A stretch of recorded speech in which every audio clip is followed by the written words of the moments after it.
we've got the 3D head here, and then just like start separating out parts of the head. This is insane. I showed my mom this video. She's like, how did you do it? Maybe I'll just show her this video when it's out.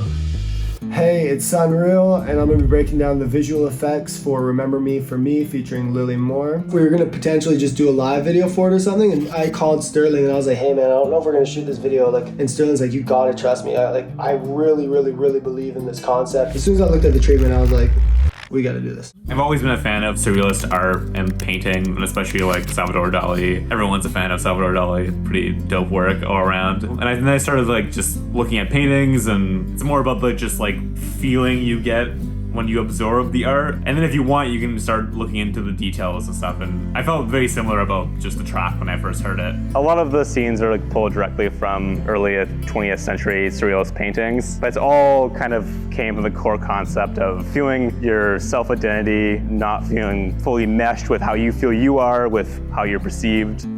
This is the nesting shot.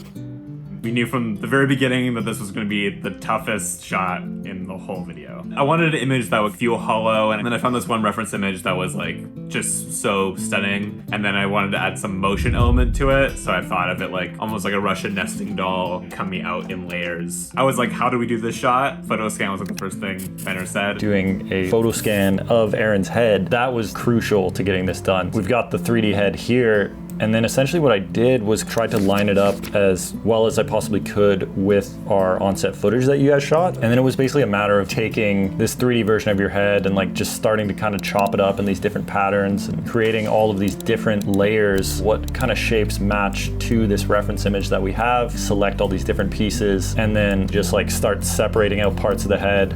I'm literally like, didn't I perform that though? Like, he's running off a model, so he mixed the model with my performance. To like keep your actual like vocal performance in there, we had to keep that plate, project that onto the geometry that was animating. Because your like upper lip was moving up and down, that line had to be tracked onto where your mouth was actually moving. That shot blew me away.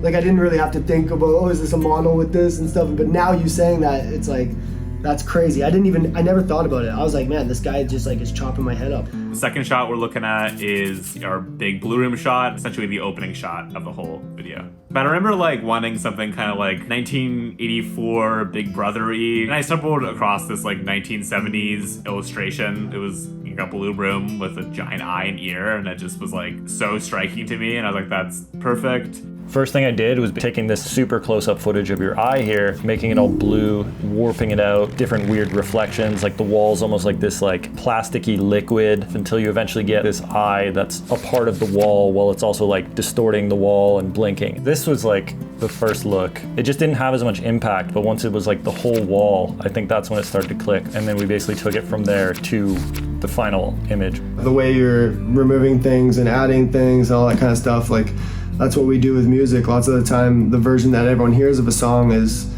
my 67th version of the song. It emotes a feeling, like, you know, you can emote a feeling that's bigger than life with VFX. Aaron has a track on the album called 92 Jetta, but he kind of like wanted to bring that visual element in somewhere in this video. So he was like, if there's any way to fit like a Jetta into it, that'd be great. This image just kind of came to mind. We can't buy a car and like string it up. That was just out of the realm of possibilities. But one thing we could do, in which like Fenner and I talked about, was like, you know, getting those headlights to be practical, and we ended up just like throwing it on a pipe, mounting those two lights, and sending it up to the ceiling with rope. The starting process of that was finding the 92 Jetta with this full like 3D model of the Jetta that we were able to kind of position and place wherever we wanted in 3D space. So by having those, you know, practical lights that you were staring up at, it just helped have that actual lighting in the scene. You can see here, probably doesn't look all that real, but then how do we then add in all the reflections, the kind of different flooring, a little bit of interior lighting, the headlights, you know, sit it in that world of the music video.